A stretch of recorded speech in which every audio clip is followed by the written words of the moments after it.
So I'm here also after the Enterprise 2.0 meetup yesterday in the PostShift office with Lee Bryant, one of UK's leading experts in the field of social collaboration. Lee, what is your statement in regards to the state of social collaboration within the UK?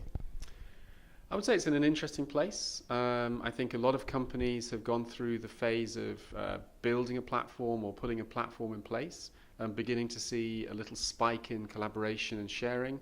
And I think many of them have reached the point where they're sort of asking what that's for, and maybe in some cases lost a little bit of purpose. And so they're starting to ask questions about organizational transformation and what comes next. How do we make this more business relevant?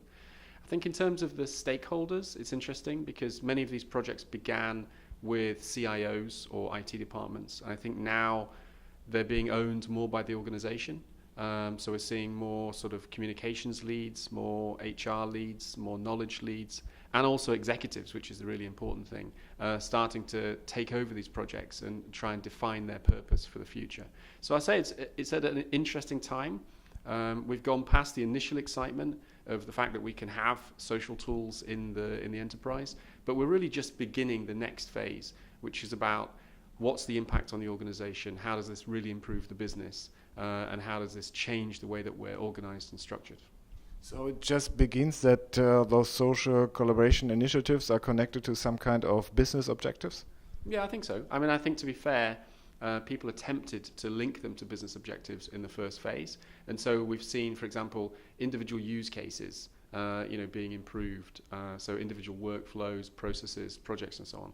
But I think we're sort of zooming out now to look at the wider impact on the organization, and that's what makes it really interesting. Now that people have gone through the initial sort of technology and dare I say the early adoption phase, I think now it gets really interesting in terms of business purpose.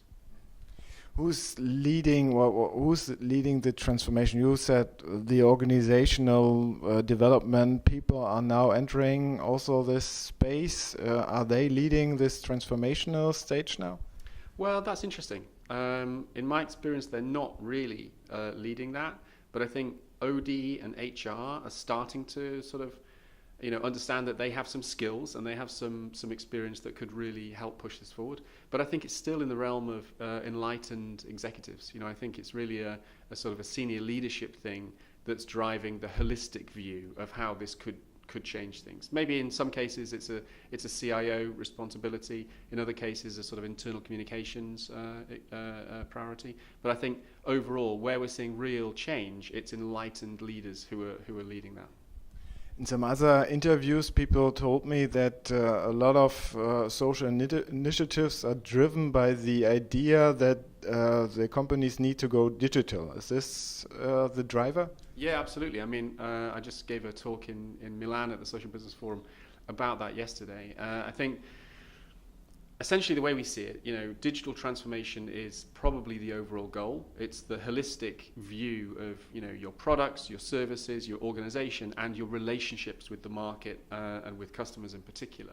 And to achieve that kind of transformation, you need a base of a more sort of socially connected organization on the inside. You can't just do that through externally facing social media or indeed just, product development. Your people, your networks, your ecosystem need to be connected from the inside out and from the outside in. And so I think that's a really good sort of positive for social collaboration because it creates another very pressing business sort of priority or a business imperative to do that stuff properly on the inside. Great. Thank you for the interview. You're welcome.